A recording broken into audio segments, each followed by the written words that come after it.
In this video, we'll be discussing how to get started with the Python interpreter. The Python interpreter can be started via the command line and provides an interactive shell for running Python code.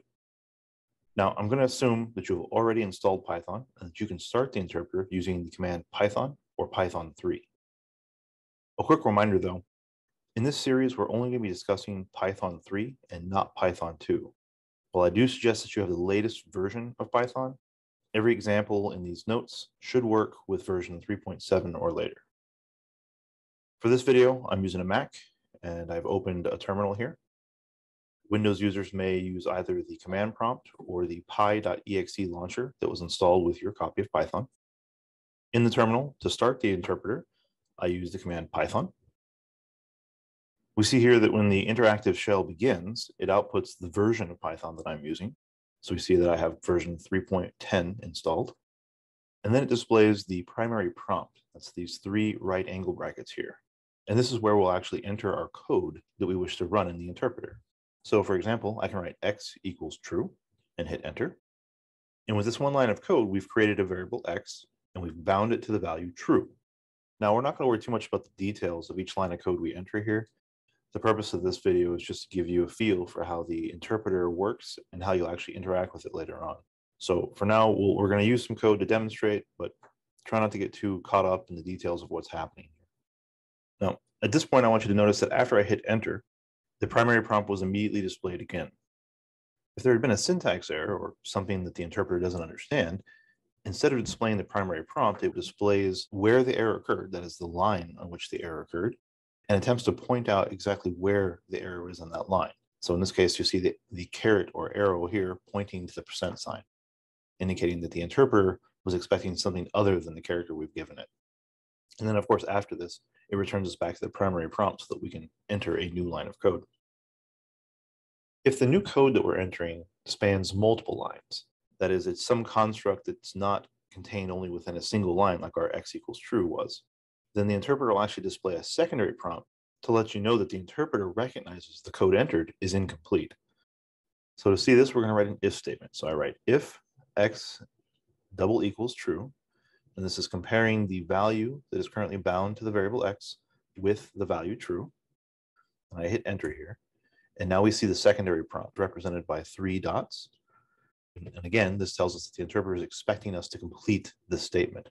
So to do that, we're going to give the if statement a body. And in this body, I'm simply going to print the statement x equals true and hit enter. Now, there are two things I want to point out. The first is you probably notice I added some spaces at the beginning of this line. Unlike other languages, Python does not use special characters like curly braces to denote the body of an if statement, or a while loop, or a for loop, or a function body for that matter. Instead, it relies on indentation. Now, the number of spaces we use to indent the body is actually not important. The interpreter just requires that that number be consistent within some block. And typically, people use 4 spaces. The second thing to point out is that we're finished writing the body of our if statement. That is, I no longer want to add lines of code here, but the interpreter still gives me the secondary prompt because it doesn't know that. So to tell the interpreter that we're finished with this particular statement, we actually have to hit enter once again. That is, we have to give it a blank line. So when I hit enter, the interpreter will take that as meaning the statement is complete. It will then attempt to evaluate that statement. So in this case, it checks the value of x, compares it with true, realizes that that is the case, and therefore evaluates the body of the if statement, printing our statement x equals true.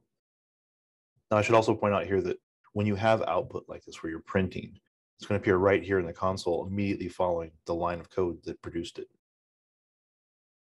Now, the interpreter also supports a number of nice features. So for example, if you use the up and down arrows, you can scroll back through the history of commands you've entered in the console. And if you wish to rerun any of those commands, you simply scroll back to it and then hit enter. Of course, once you've chosen one of those, you can also edit that command. So if I go back to x equals true, I can change that value to false and then hit enter again. And now the value of x is false. We can see that here by simply typing x and hitting enter. You can also use the left and right arrows to scroll back through a line of code to make changes if, for instance, you've made a typo or if you just want to make some other change. The interpreter also supports tab completion. So if you've entered enough of a command that uniquely identifies it, then hitting tab will allow the interpreter to auto-complete that for you. So if I type tr and hit tab, That's enough for the interpreter to understand that we want to write the keyword true, and so tab will actually autocomplete that for us. And this will work with pretty much everything that you enter into the console here. Once you're finished with the interpreter and you want to exit your session, you can do so by using the quit command. So you can type quit with open and close parentheses following it and hit enter. And this will exit the interpreter and bring you right back to your terminal.